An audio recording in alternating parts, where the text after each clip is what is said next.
All right, so today feels like a really good day to start this channel. See, I've been wanting to start this channel for a while, but I just now got kind of comfortable and, enough confidence to really share my experiences and feel like I can add some value to you guys. And that leads me into today's video where I'm going to give you three tips. Weird. 3 tips that I wish I'd known sooner when I was first starting out, and things that I wish I'd paid attention to way more quickly, especially when I was giving stuff to clients and getting paid for it. I just feel like I was kind of doing them a disservice at this point. So I'm going to get Parker. We're going to go get some exercise. He's going to get some exercise. I've already had some exercise today. Yeah, so come with us and I'll give you these tips.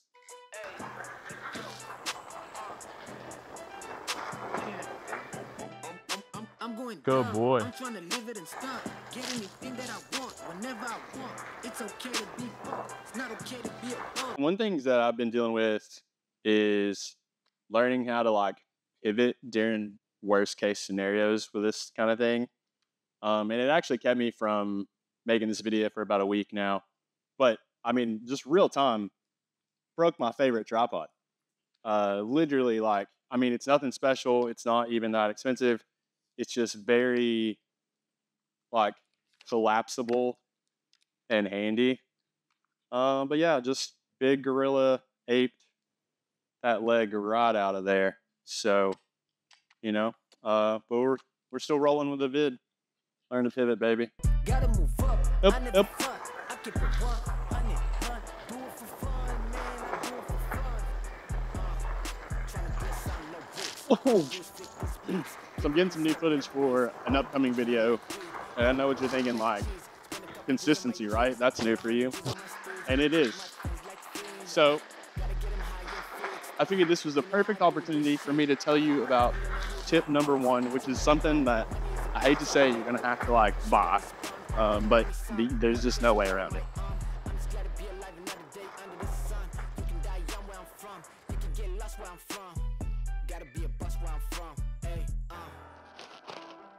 All right, so let me tell you why you absolutely have to have an ND filter. If you want the best quality to not have to worry about weather and things like that all the time, an ND filter is going to let you get the most out of your camera. If you don't know what an ND filter does, it's basically like sunglasses for your camera. It's the best way to describe it to anybody. And it allows you to still use your lower f-stops in brighter sunlight. As you can see right here, this is my camera without an ND filter, and it's a shit hot mess. Me and Parker have been coming to this Songbird Trail for years now. It's a perfect 2-mile loop. And if you think about jogging this loop with concrete shoes on, you're probably not the most efficient way to do it. That's essentially you without having an ND filter for your camera. There's ways to compensate it. You can still work around it. You can plan things out accordingly to, golden hour and stuff like that. But if you need to get up in the middle of the day and run and go with your camera, you're going to have to buy an ND filter. And I'm talking to myself because for the year and a half that I've been running my professional, as I call it, business to people, I haven't been giving them the best quality image because I haven't cared to take care of an ND filter. So I'm telling you from experience, I've been doing this for about 3 months now, using an ND filter, 6 months, 3 months, something like that, constantly. And it's literally just a game changer. Hey, look at that ND in action, baby. Now if I can maybe focus on myself and not everything around me, that'd be sweet.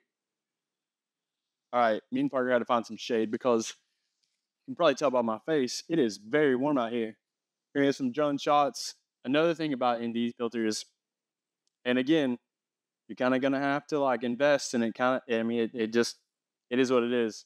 As you can see, I've got an ND. I don't know if you can see. See if I can make this is my Mavic 3, and I have an ND for it as well. If you're going to use multiple cameras, especially different types of cameras, you're going to have an ND for each camera type. That way you can color grade everything properly. All right, so we definitely completed the loop, and Parker's tired. I'm sweaty. I think we're going to go to the next location. I've still got Parker recording some B-roll. Look at you. Bro, you're a whole cinematographer now. I'll see you guys in a minute.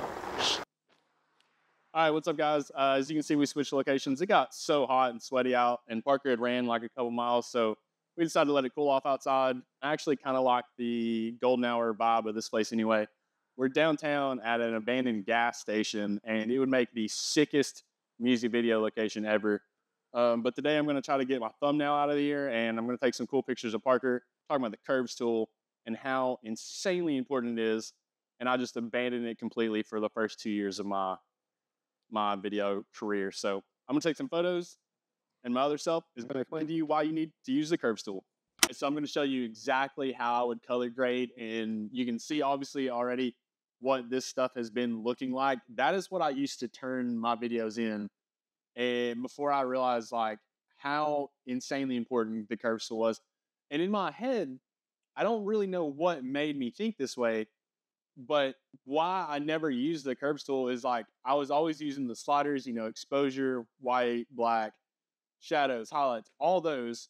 And I assumed in my brain for some reason that the curves tool was just like the same thing. It's just like, oh, you can just do the curves tool or you can do this. Like, why do both? Dumb. I'm going to show you exactly why to do both.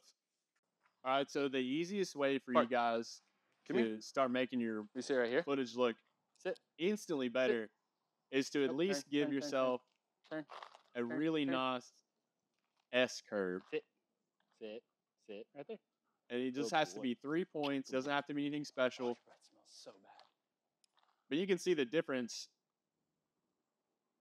in. You can see the difference instantly in just using some basic curves tools. And then you can go in and honestly, you can fine tune every part of your color by just using the curves. I've been myself going a little more on the green side. And so I go in and pull down the blue, but I don't really always want the highlights to look green as well. So I kind of just always pull that back up myself. Nope. And it really is that simple. It takes about 30 seconds to make a basic S curve, and you can dive in as deep as you want, or you can just leave it like that. But in my opinion, that instantly makes the picture and the color look better, and it pops 100% compared to what it was. Here, let me shoot you this way. Sit. Sit. Sit. Good boy. Sit. Sit. Sit. Sit. Sit. Sit.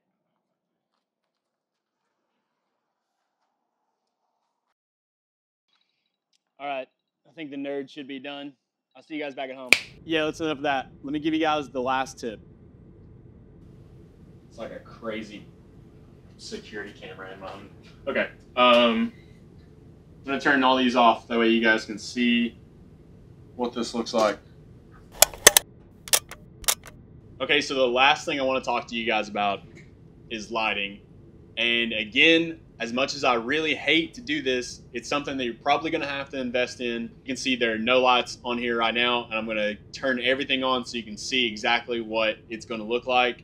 And then I'll switch angles and you guys can see exactly how many lights I'm actually using to light just myself up. So this is my key light. Obviously, it's kind of directing right there. I've got a fill light to kind of take some of those shadows off. I'm using an old ring light to actually kind of light up the background a little bit so I can separate myself from the background. And then I've got just a basic tube.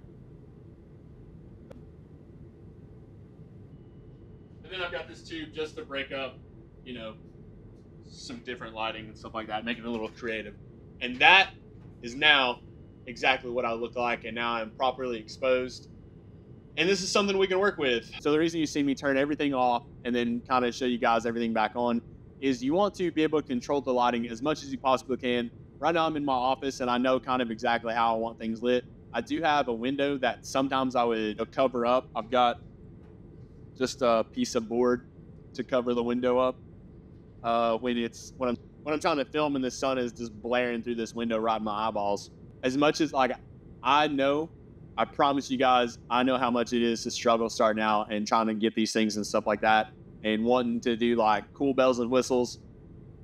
I guarantee you in the long run, at the end of the day, some good lighting and a really good ND filter is going to pay off hands down. I promise you guys a unique tip that I really hadn't seen anybody do before. This is a flagpole holder. What happened was this was a very cheap tripod that I'm sure you guys have laying around. It comes in those basic kits from Amazon.